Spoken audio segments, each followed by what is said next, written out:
बहुत समय पहले की बात है। एक शांत और सुंदर राज्य में रानी मेघला अपनी बुद्धिमत्ता, साहस और दयालुता के लिए प्रसिद्ध थी। राजा की मृत्यु के बाद रानी ने न केवल अपने राज्य की बागडोर संभाली, बल्कि उसे समृद्ध और खुशहाल बना दिया। परंतु एक दिन राज्य के पास के जंगलों में एक खतरनाक राक्षस ने डेरा डाल दिया। वह गांवों में आकर लोगों को डराता, उनके खेत बर्बाद करता और बच्चों को उठा ले जाता। राज्य के लोग भयभीत थे। उन्होंने रानी के पास जाकर अपनी समस्या बताई। रानी ने सबकी बातें ध्यान से सुनी और कहा, डरो मत, यह राक्षस चाहे कितना भी शक्तिशाली हो, हम मिलकर इसका सामना करेंगे। रानी ने अपने दरबार में एक आपातकालीन सभा बुलाई। मंत्री, सेनापति और सैनिक सबने मिलकर राक्षस से निपटने के लिए कई योजनाएं बनाई। सेनापति ने सुझाव दिया, महारानी, हमें अपनी पूरी सेना भेजनी चाहिए और राक्षस को मार गिराना चाहिए। लेकिन रानी ने सोचा कि राक्षस को समझदारी से हराना होगा, क्योंकि वह केवल बल से नहीं बल्कि अपनी चालाकी और जादुई शक्तियों के लिए भी कुख्यात था।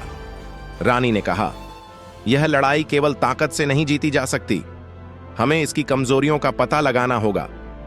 रानी ने अपने गुप्तचरों को जंगल में भेजा।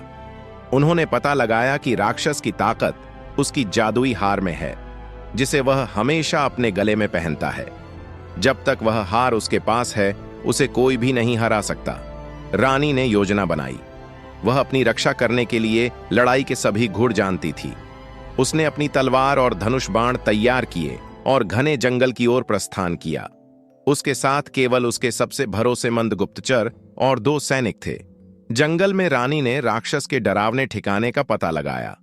वहां पहुंचकर उसने देखा कि राक्षस विशाल और डरावना था और उसकी जादुई हार से एक अजीब सी चमक निकल रही थी। रानी ने राक्षस को हराने के लिए चालाकी से काम लिया। रानी ने राक्षस को ललकारा।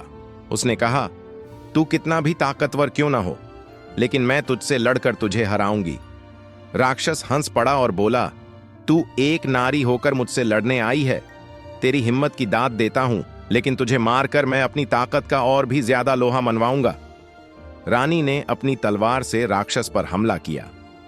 राक्षस ने जवाबी हमला किया, परंतु रानी की फुर्ती और बुद्धिमत्ता के सामने वह मात खा रहा था। लड़ाई के बीच रानी ने राक्षस का ध्यान भटकाने के लिए कहा, तू चाहे कितना भी शक्तिशाली हो, लेकिन अगर तुझमें दम है तो अपनी जादुई हार उतारकर मुझसे लड़। राक्षस को लगा कि रानी मजाक उड़ा रही है।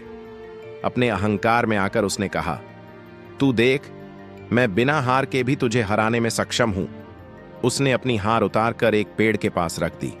यही वह मौका था जिसका रानी इंतजार कर रही थी। जैसे ही राक्षस ने अपनी जादुई हार उतारी, उसकी ताकत कम हो गई। रानी ने अपनी तलवार से उस पर जोरदार हमला किया। राक्षस कमजोर पड़ गया और अंत में गिर पड़ा। रानी ने उसकी जादुई हार को अपने पास ले लिया और उसे नष्ट कर दिया, ताकि राक्षस फिर से जिंदा ना हो सके। राक्षस के मारे जाने के बाद जंगल और राज्य में फिर से शांति छा गई। गांववासी खुशी से झूम उठे।